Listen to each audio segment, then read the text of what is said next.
friends, welcome back to my channel. In today's video, I am going to show you how to make homemade mayonnaise, which is really easy. Mayonnaise is one of the simplest and most fulfilling things to make in your own kitchen. Okay, so let's get started. First, take half cup cold milk.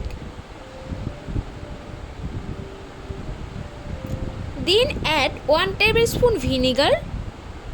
Add 2 pinch salt and 1 tablespoon sugar.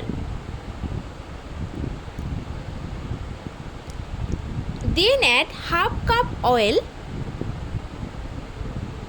and blend it for 30 seconds at a time for 8 to 10 times.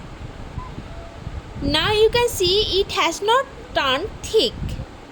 So I am adding another half cup oil and blend it for 30 seconds at a time for 8 to 10 times until it turns thick. And now it has turned thick.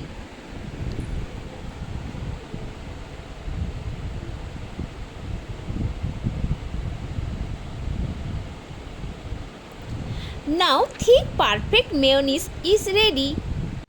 Store the thick mayonnaise in an airtight bottle. If refrigerated, it will be fresh for over a month.